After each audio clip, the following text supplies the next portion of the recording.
Hi everyone, Leticia here with Made with Love by Glamma, where everything here is made and taught with love, one stitch at a time by me, Glamma. Today's little tutorial is going to be on how to make a front post crochet stitch. A lot of times you'll see the letters FP in a pattern, and that stands for front post. And so what I'm going to do is normally when you start a front post stitch, you usually start off with either double crochets or half doubles or triples or something. I've got double crochets here, and then the second row is where you would start your front posts.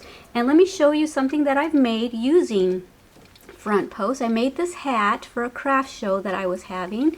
This one didn't sell. I did sell some other ones, but this right here I used front posts on, okay? And that's what this looks like. So I made my hat, my beanie, and then I wanted this look on the bottom edge of it. And then I made a bow, but and I'll be making a tutorial on this when I get back from Texas. But anyway, this is the front post look, and then a regular double crochet, and then a front post. So I'm going to show you how to do that look. Okay, let me zoom in a little bit though, so that you can see my hands better. Let me see, where will my hands be? About there? Yeah, that looks good. All right, so go get some yarn and a hook, and we'll get started with our tutorial.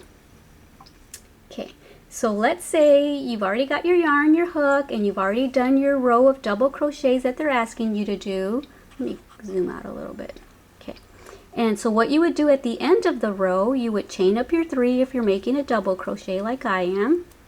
Chain up 3, turn your work around, and what you're going to be doing is you're going to be working in the previous row of your double crochets, okay?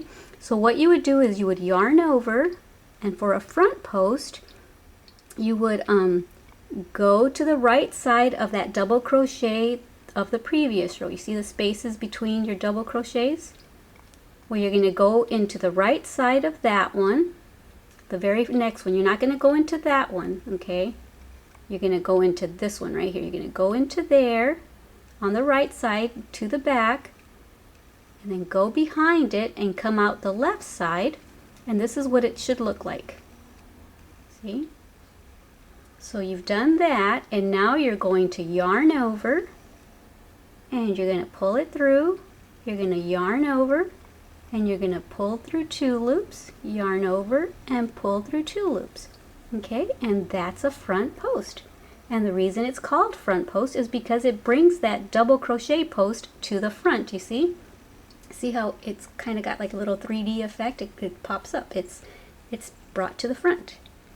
Let me go ahead and show you how I made the rim of that hat. Hold on a second. My dog's pulling on my cord. Okay.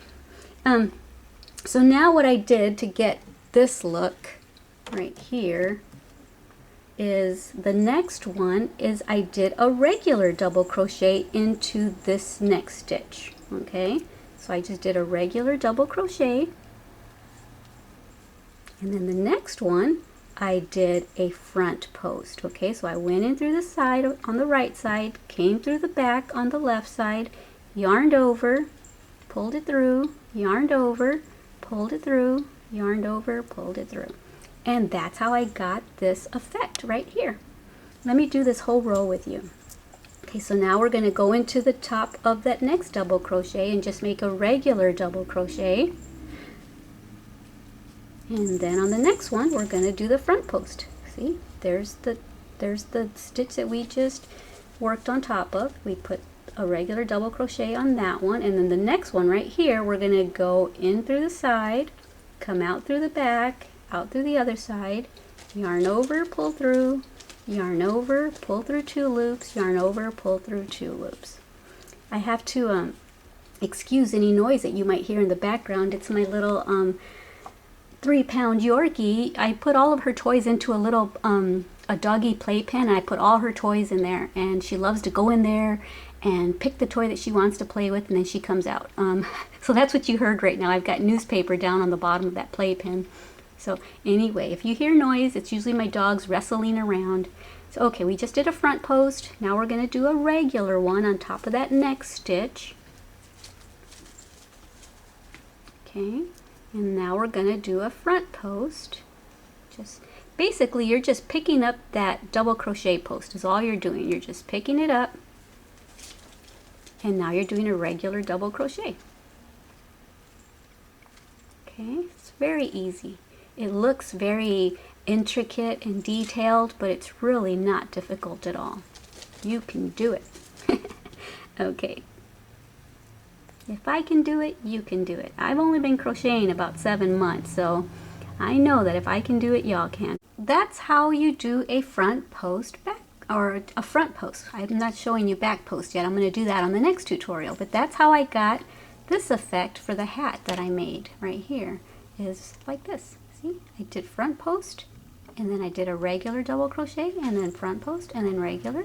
So I hope you've enjoyed that little tutorial. It's I want to do other stitch tutorials that you can use for different projects that you want. Like this is something that I had never seen before, and I saw it on, I think, a tutorial that was a little tiny booty slipper, and I thought, oh, I want to use that, but I want to put it on a hat.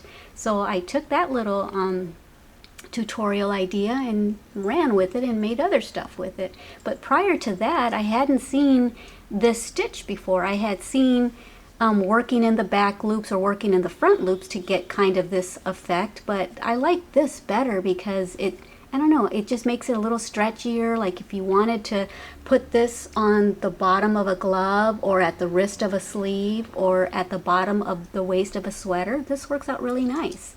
But there's an even better one that is even stretchier, where you do the front post, back post, front post, back post, rather than just front post, regular double, front post, regular. But I'll show you that front post, back post later, okay, in another tutorial.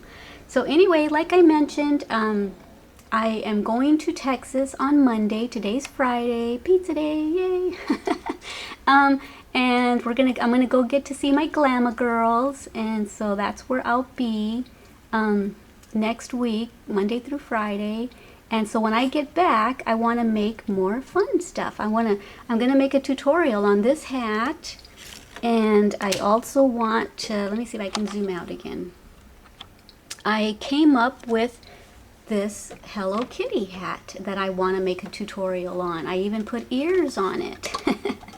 So yeah, and then I put a bow on it and the eyes and everything. So I kind of came up with this design on my own. I've seen lots of Hello Kitty hats out there, but they're all different. This one I did on my own, and so I want to make a tutorial on this when I get back. So I'm just making these little short tutorials before I leave, because after I make these tutorials here in about an hour or so, I'm gonna load them up and put them on YouTube and stuff, which is probably gonna take most of the day. But after that, I'm gonna finish up these minion hats that I'm making for my Glamour girls. So I'm making them each a minion hat, and I'm also gonna make them each a Hello Kitty hat. And then I still have to come up with a way to make fingerless gloves and put a minion. I'm going to make yellow fingerless gloves and put the one-eyed minion on the glove. I'm thinking maybe yellow fingerless gloves and then just put one big eye on there or something. So I'm going to do that for my Glamour girls too. And then when I get back from Texas, I will make a tutorial on the fingerless gloves. I can't make a tutorial on this because I got this idea from Yolanda Soto, I think her name is.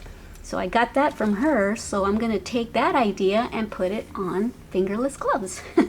And that's kind of how I come up with my own little designs, is I learn something from somewhere and then I think in my head, hey, I can do that here, or I can do that with this. And that's kind of how I come up with my own little designs.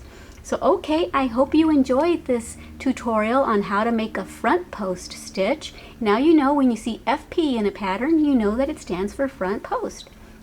Okay guys, thank you for joining me here at Made with Love by Glamour, where everything here is taught and made with love. One stitch at a time by me, Glamour. Okay guys, bye.